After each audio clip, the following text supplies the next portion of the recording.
Hello my dear students, welcome to the session. Myself Vivekanand. बेटा GATE statistics 2025 का paper discuss हो रहे हैं। इसी लिस्ट में एक मीडियन का question. Yes, let X be a random variable with the distribution function. ये कैपिटल एफ दिया हुआ है, सी डी एफ दिया हुआ है, क्यूमुलेटिव डिस्ट्रीब्यूशन फंक्शन। ओके, भी है जो भी है, where alpha is a real constant, और साथ में कह रहा है if the median of X is 1/√2 then the value of alpha is. हाँ जी, बहुत प्यारा बड़ा मीठा क्वेश्चन है। वीडियो पॉज करके आप खुद से भी ट्राई कर सकते हैं। थोड़ा सा मीडियन रिकॉल कर लेते हैं।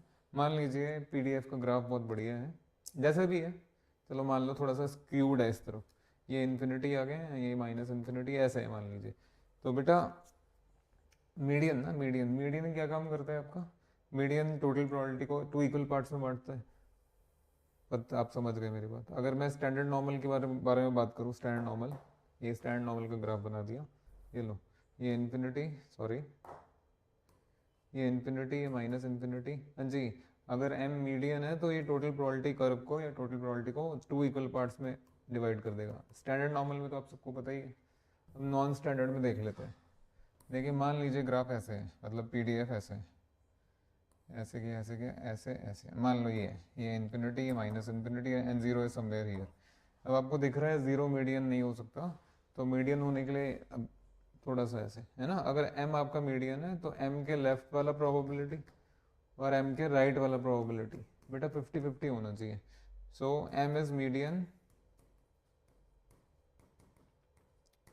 if and only if probability before m equal to probability after m equal to 1/2। हाँ, एक पॉइंट से परेशानी हो सकती है अगर डिस्क्रीट हो तो, डिस्क्रीट नहीं है तो कॉन्टिन्यूस है तो फिर एक पॉइंट से कोई प्रॉब्लम नहीं होगी। You include M, you do not include M, चल जाएगा, तब दोनों चीज़ें चल जाएंगी। ये मीडियन आपको क्लियर हो गया, बस यही प्रॉपर्टी लगानी है। क्वेश्चन तो बड़े आराम से हो जाएगा बेटा, बड़े आराम से हो जाएगा क्वेश्चन। आइए, अब पीडीएफ कर्व, जैसे पीडीएफ कर्व तो दिया ही नहीं है, खैर वो जैसे भी है, इन्होंने बोला कि भाई मीडियन की जगह ना 1/√2 है, यानी 1/√2 के पहले का प्रोबेबिलिटी और 1/√2 के बाद का प्रोबेबिलिटी हाफ होना चाहिए, हाफ होना चाहिए। As median equal to 1/√2, therefore probability x less than equal to 1/√2 is equal to half, as well as probability of x greater than equal to 1/√2, ये भी आपका हाफ होगा। हाँ जी, एक मिनट, ये 1/√2 जो है इधर नहीं आएगा, इधर भी नहीं आएगा, 1/√2 इसमें आएगा, क्योंकि √2 का वैल्यू 1 से बड़ा होता है, तो 1/√2 लेस देन 1 हो जाएगा। सो 1/√2 समवेयर हियर। अब देखिए भाई, इसके पहले प्रोबेबिलिटी कैलकुलेट करने के लिए आपको दिस और दिस दोनों चीज़ें चाहिए, जबकि इसके बाद प्रोबेबिलिटी कैलकुलेट करने के लिए आपको दिस प्लस दिस। तो यहाँ तो बेकार में 1 का बखेड़ा है, छोड़ दो, लेस वाला ले लो, लेस वाला। So that is G X less than equal to 1/√2, यानी अपर लिमिट 1/√2 के, लोअर लिमिट आपकी माइनस इन्फिनिटी ले लीजिए।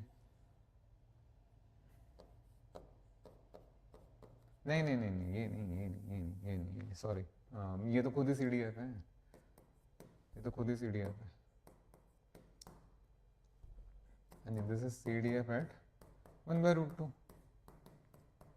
So that is what is CDF at 1/√2? बेटा ये 1/√2 यहाँ बैठा हुआ है, तो इसमें आप x की जगह 1/√2 रख दीजिए, खत्म।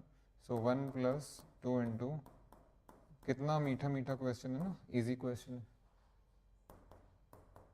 Yes, so alpha 1 + 2 into 1/2 equal to 1/2। तो ये दिख रहा है आपको 1 + 1 2 यहाँ, तो ये आएगा आपका अल्फा 1/4। समझ में आ गया बेटा? बस यही क्वेश्चन है, यही क्वेश्चन है। सो आंसर है आपका अल्फा इक्वल टू 1/4। था ना मीठा, इजी क्वेश्चन। एग्जाम में, सभी एग्जाम्स में ये चीज़ देखिए कि सिलेबस से रिलेटेड चीज़ें कम, मतलब कौन कौन सी चीज़ें सिलेबस से रिलेटेड नहीं है, हमेशा 4 से 5 क्वेश्चन ऐसे मिलेंगे जिसके लिए सिलेबस की कोई आवश्यकता नहीं है। Simple concept, simple thought of mind. हाँ जी, चलो, थैंक यू वेरी मच।